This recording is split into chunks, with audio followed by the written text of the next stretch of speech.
Hey, it's Craig Syracuse, and welcome to another episode of Walk in Faith, the show where we go beyond the image and we discover who our guests really are. You might know them from TV, the big screen, or even the world of sports, but do we really know who they are as a person? Do we know what motivates them? Do we know what inspires them? Well, that's what we're here to find out. Today I'm joined by Wayne Vanderwall to talk about his book, The Gospel of Santa Claus. Stay tuned and walk with us.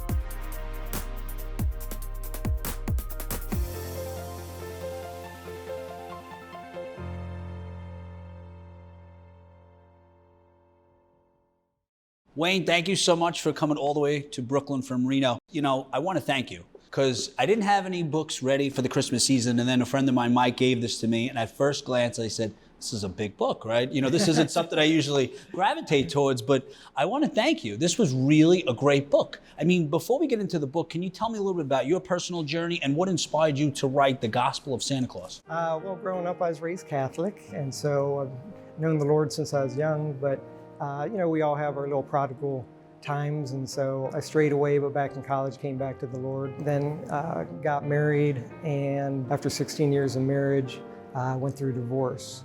And so in 2008, went through the divorce. The holiday season rolled around, and you know, I wanted to do something different for my kids. I wanted to make the season more meaningful. And so I started researching more about St. Nicholas and who he was. I knew he was connected to Santa Claus in some way, but I didn't know really how. And so when I researched his story, I was amazed at how inspiring his story was. And I shared it with my kids, and I'm a visual person, so it formed in a movie in my head, and I can't go out and make a movie, but I felt the urging to just get it out of my head and on paper, and so that led to the book. It's interesting too, because when I started to read it, like we all know the story of Santa Claus, and I've seen it depicted in movies, but when I started to read it, I never knew that Santa Claus was, you know, he was put in jail. He was beaten by, was it Sandor, I think his name was? Sandor. Sandor. And, you know, you never see that in any Disney films. You never see that in any Disney books or anything like that. So it was fascinating. But now, how is St. Nick or Santa Claus adapted into modern day culture as well as Christmas or Christmas, as you say in the book? So his story, he was born in a country called Lycia, which today is called Turkey. So he was born to Christian parents, and they were wealthy. But it was interesting to be a wealthy Christian family in a Greek society. Lycia was a Greek society ruled by the Roman Empire at the time. And so his parents, they died when he was young in the plague. And so he inherited all their vast fortune, and he felt led by God, called by God to give it all away to the poor, the sick, and the suffering. And so that started the legend of the Santa Claus we know today, as far as his generosity and giving and loving children and, you know, being jolly. He went on to become a priest and a bishop in the church. And during that time, Emperor Diocletian was the emperor that rose to power. When Nicholas was younger, the Roman Empire had lost some of its luster, and they were going through emperors every other year, even being killed or dying. And so Diocletian, when he came to power, he was able to maintain power, and he helped bring the Roman Empire back to power. And as he gained more power, he eventually created himself as a god. And so he expected everyone to bow and worship him. And of course, the Christians, you know, would not do that. They had their one God, and that's all they were going to worship. And so Diocletian started persecuting the Christians at that time, especially the clergy, priests and bishops, as Nicholas was at that time, and throwing them in prison, burning down churches, torturing them. So Nicholas wasn't immune to that. That's just a quick summary of some of the highlights of his life. And so he was a bishop. He grew up in Patara, which is a port city on the Mediterranean. So the Mediterranean was the center of the trade world at that time. So he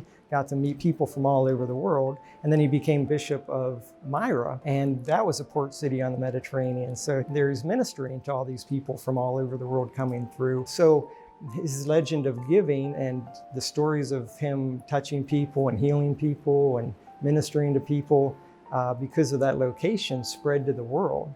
And so his reputation spread to the world. And now there's thousands of St. Nicholas churches all around the world. So that's how he's celebrated in so many different cultures today, with different names, of course, but very similar background as far as St. Nicholas. So how he morphed to Santa Claus today, to answer your question, is it all started here in New York, actually. Oh, really? Yeah, because New York was at one time called New Amsterdam. The Dutch had ruled this area back in the 1600s. The British came in, took it over, but yet the Dutch culture and celebrations were still in place because they still lived here. And so one of their traditions was St. Nicholas Day, December 6th. And they had St. Nicholas, but in their language, he was called Sankt Heer Nicolaas, or a nickname Sinterklaas. And so during the 17th century, up to the 18th century, the English and the Dutch living together, the English pronounced it a little different, and it morphed from Sinterklaas to Santa Claus as we know today. And so the traditions and how we know today really centered here in New York. And in 1809, Washington Irving published a book called The History of New York. And in there he proclaimed St. Nicholas, patron saint of New York. And not sure where he got that from, or if he just made it up and was just having some fun, but that's how St. Nicholas became the patron saint of New York, was through that.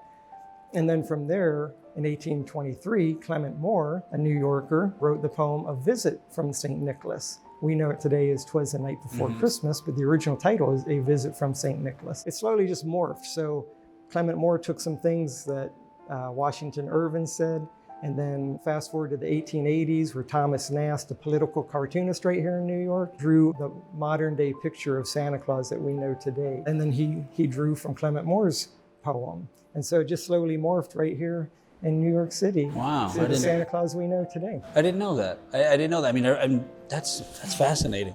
So I guess it wasn't Macy's that sort of, or any of the secular, department stores that pushed Christmas or Santa Claus itself. So just one quick thing before we take a break. There was so many interesting things in the book, and I loved how at the end of each chapter you had reflections and questions. And there was one question which I want to leave for the audience to take during this break.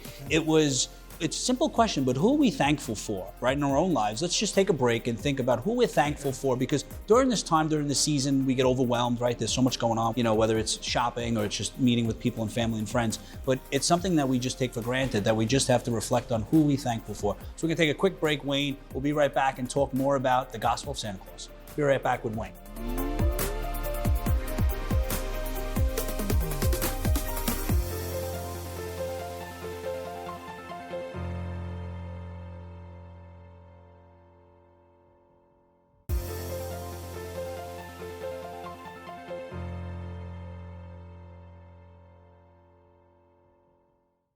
Welcome back, guys. I'm with Wayne Vanderwall, speaking about the Gospel of Santa Claus. So we asked that question. We're not going to quiz you. I just wanted you guys to think about and reflect. But one thing, it was interesting, but we'll talk about Christmas and sort of how the secular world sort of adapted or sort of created this new culture of Christmas.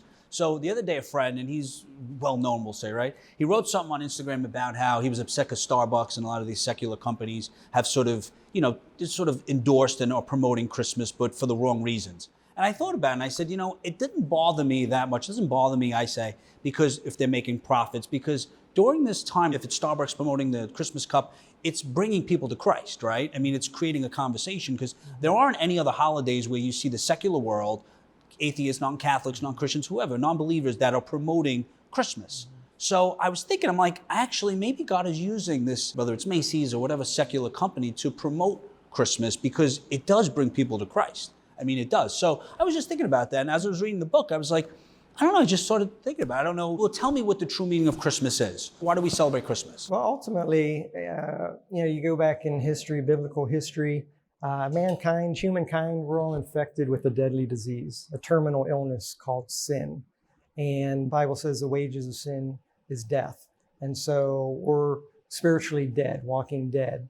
And from going all the way back to the garden, when Adam and Eve sinned and they were cast out, they died spiritually at that time. And so God, throughout the Old Testament, was reaching out, trying to bring his people back to him. And so fast forward to Jesus, that Christmas morning, that was God becoming flesh. And his intent, he came on a rescue mission.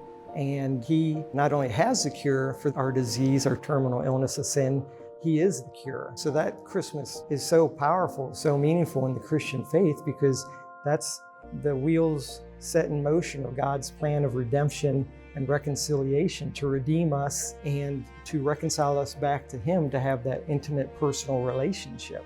And so here we are in the Advent season, and we think about Advent as celebrating the birth of Christ, but really historically, you can look at it that it's really celebrating 3 returns of Jesus, or 3 comings of Jesus. One, the birth of Christ, God came in the flesh, but then after His death and resurrection, Jesus came into our hearts.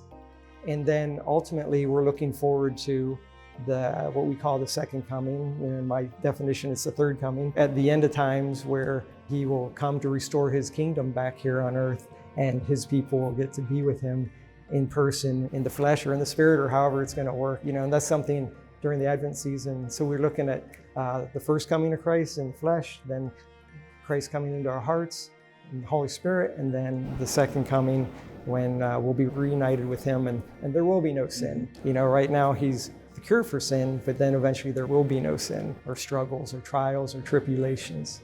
You said such interesting things, especially using the word like cure, especially, and we were saying earlier, during this time, there's so many distractions, right? A lot of people chase happiness, and there's a difference between happiness and joy, but we're looking for, to find happiness, whether it's by purchasing things, whatever society says will bring us joy and happiness. When the true thing, the real thing, is building a relationship with Jesus Christ. He fills that void. And I think during this time, even you and me, we get distracted, right? There's a lot of things going on, but we have to really just stop and reflect and take that moment. You said something in your book you spoke about joy is deeper than happiness. Can you explain the difference between joy and happiness? And can you sustain happiness, or is it something that you could pursue? Can you just explain the difference? How I see happiness, how I've experienced is, the word happy is a derivative of the word happening. So it's in the moment, it's a temporary thing. So a cup of good coffee can make you happy in that moment. A day later, it's not doing anything for you. But in that moment it is. Watching a TV show could make you happy in the moment. It's a temporary thing. Where joy is an underlying peace within. It's deeper than the surface happiness. And true joy comes from God. The Lord is our strength, the Bible says, but it comes in that intimacy with a personal relationship with Jesus. It's a continual pursuit. It's not just, all right, I gave my life to Jesus and now I have joy the rest of my life. It's a relationship, just like you and I. If we're going to build a relationship, we need to hang out, we need to talk, we need to share and get deeper and deeper, and that's what we're called to do with Jesus. But He's with us always. That's the key. Christmas morning, He's called Emmanuel, God with us. And that's the beauty of what Christmas is He's with us all the time. We're not going to hang out all the time. You and your wife aren't going to be together all the time. I mean, married together. I know what you mean. But you're going to be at the store or at work or whatever. But God's with us all the time. So we can have that continual presence of God with us no matter where we're at, no matter what the circumstances are, no matter what situations we're in. I like that too. And like you said too, people think that when they come to Christ, when they become Christians and they believe in God, that they're always going to be happy or filled with joy, or things are going to be easy. And they're not, right? I mean, there was a pastor that I heard, he said, we worship a man that was killed on a cross, so why do we think that our journey be any easier?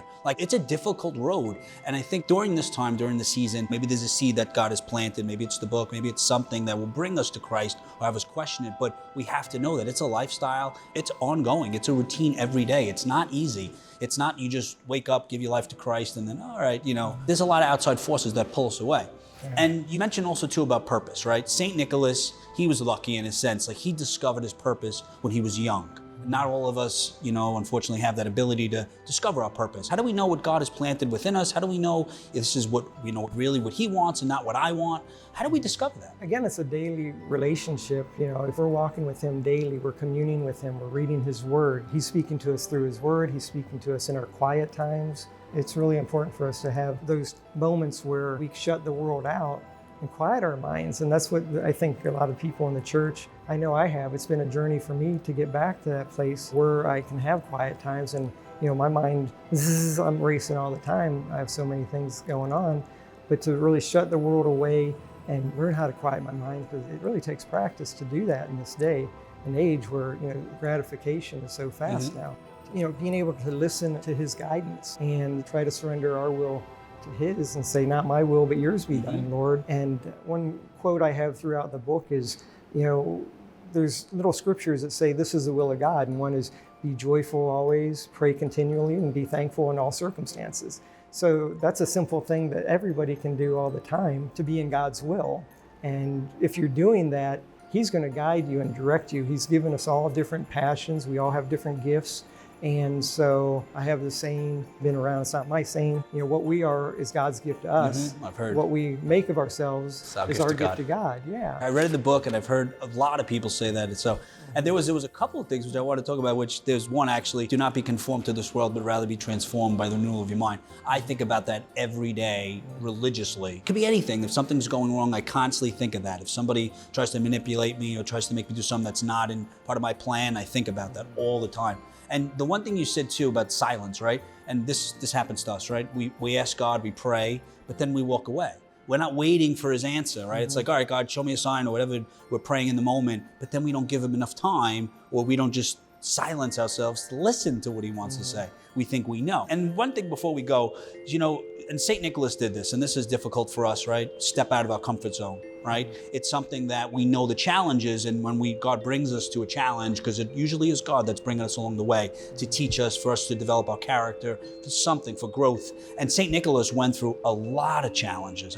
Challenges that, I can't even comprehend to some point. What are the benefits of a challenge, something like that? Maybe not as drastic as St. Nicholas, but just in general, this took you a long time to write. That took you out of your comfort zone, but you accomplished it. What does it mean to overcome a challenge, and what is the purpose of a challenge from a religious point of view? So, as you said earlier, life just is going to have its challenges, just like Jesus died on the cross. He didn't promise us anything. I just think of it this way, the title of your show, Walk in Faith. I love that title. Thank you. Because that's basically what we're talking about this whole time is walking in faith. The definition of faith is believing that God is who He said He is, and that He'll do what He said He'll do. And He never said He's going to give us a trouble-free life. In fact, the opposite. He said, in this life, you're going to have troubles. You're going to have trials, tribulations. But you know what? I'm with you. I'm Emmanuel. I'm with you. And that's what the Christmas morning is all about. And that's why it's so exciting to celebrate this season, is celebrating that God came to earth to be with us. But then knowing God is with us, there's a saying that if He's with us, and we're with Him, that's just as important. Just because He's with us doesn't mean we're with Him. We could be rejecting Him. I'll call on you when I need you, or are we engaged with Him? Are we, holding on to Him, clinging to Him, putting Him on like a parachute to save us? Are we with Him? But He's with us, and if we're with Him, then there's a saying, He's going to turn our mess into a message, our test into a testimony, our battle into a victory, and our impossible circumstance or situation into a miracle. And who doesn't want some miracles in their life? That was a great way to end the segment. We'll be right back with Wayne Vander Wal.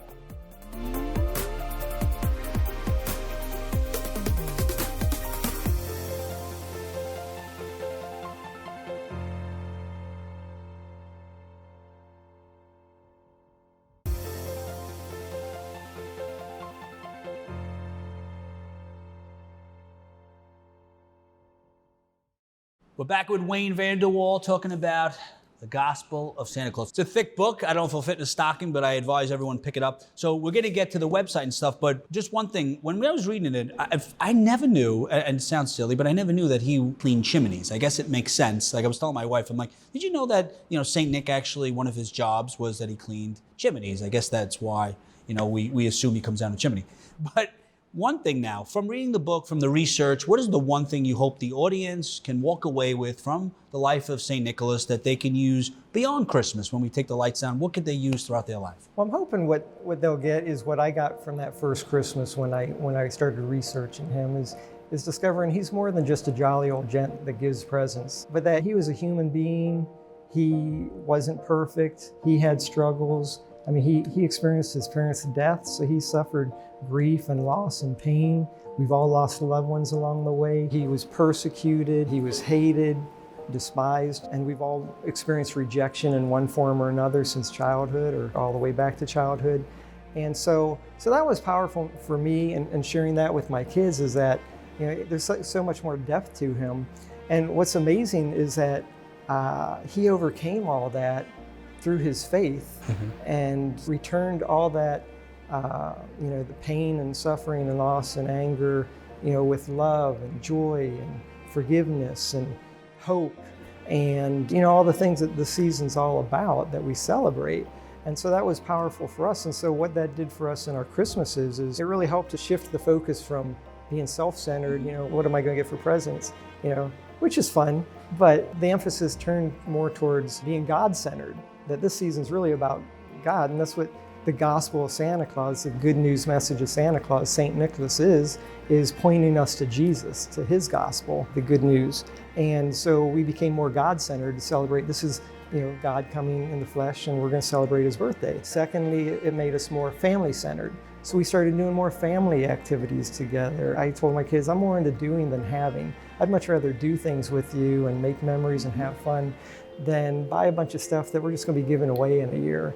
And so we became more family-centered, cuddling, watching the Christmas shows and movies and going to parades and festivals and, making cookies and whatnot. And then third, other-centered. That's what St. Nicholas represented. He emulated Jesus. That's what Jesus is all about, was giving of himself a servant. That's what Nicholas did. And so that's what we strove to do, is become more servant-minded towards other people. That they were 8 and 11, so they were already past the whole Santa and Christmas Eve thing. But then I told them, that's kind of a rite of passage, so you moved from being a child believing in that, now you're going to be the Santa. We get to be the Santa, and we get to give and try to do it secretly, so let's surprise the neighbors with cookies on their porch, or go shovel a driveway without them knowing, who did it. And then also like Operation Shoebox, that's such a great thing where you fill a shoebox of goodies and school supplies and all kinds of neat things for children in third world countries, and taking the kids shopping. And we're thinking about, what do you think this kid would like, or that? And so getting them out of themselves and thinking about being other-centered. And so that's what I'm hoping the book will do for other families. One of the things it taught, not taught me, but it sort of was like an awakening, was, like you said, like keeping Christ in Christmas. Like, because sometimes we forget. Like, I looked at the lights, I decorate a lot, I'm a big decorator, and I have a nativity outside, but it's on the left. And I said, why is Santa Claus, no offense, is right in the middle of the house and the snowman? Because that's not the point of the holidays, right? The point is the birth of Jesus Christ. So I started to think about that more and more, and definitely I got that from the book. The other thing, when you were doing research, did you find yourself, or was there any similarities between your life and your struggles and your test of faith and St. Nicholas? Like, did you get any affirmation when you were writing this book and doing research? Or did anything happen? Yeah, one big thing was, after a divorce, went from 2 incomes to 1 income. So financially, I was strained, being that way, and I was disillusioned with the whole materialism of the Christmas season. One thing that really struck a chord with me was he was wealthy, and he purposely gave it all away. He recognized he didn't need it to be happy. He didn't need it to have joy. He didn't need it to be at peace in his life. And so I was in a place that year where I simplified and living on the bare minimum. And so I had that connection with him, and that just reaffirmed to me that I'm okay. I don't need the big house, and I'm driving a '92 Pontiac at the time, an old car, and it was all good. It's all good. Those things don't matter. What matters are the relationships in our life. I agree with you. I thought about that too. I have a friend who's a monk who gave away everything, and I still struggle with that, right? I do, but. Fantastic book. I just want to give you the opportunity now. Where could people find the book? Where could they find out more about you if they have any questions? Do you have a website or anything that you could share? I do. I have the website, thegospelofsantaclaus.com, and there it has all the information, more about the book. I'm just so thankful and blessed that it's everywhere. It's on Amazon, Barnes & Noble, Walmart, online. Walmart, congratulations. Walmart. Yeah, I don't know how that happened, but they picked it up. And then the ebook, so that's a print book. The ebook is on Nook, Kindle, Smashwords, Kobo. And then the audiobook just came out. I was about to ask you, who did the audiobook? I'm so excited. His name is BJ Schraff, and he does cartoons, and he does all these different voices. And so I'm so excited about the audiobook. It's so fun listening to the chapters as he sent them to me, because he does a unique voice for every single character in the book. Yeah, it's crazy. I've never heard anything like it. And so I'm really excited about that. And so that's on Amazon, Audible, iTunes, and that's available now. And then any bookstore, if they're not carrying it, if they don't have any in stock, any bookstore in the world can order it. So yeah, I appreciate you letting me put that information out. Oh, it's my pleasure. I mean, like I said, I really enjoyed it, and I did walk away with a lot. The reflections at the end, fantastic. It's a great way as a family to come together and discuss the book. So thank you so much. It was really a pleasure. Yeah, I advise everyone, pick up a copy of The Gospel of Santa Claus, Wayne Vanderwall, fantastic book.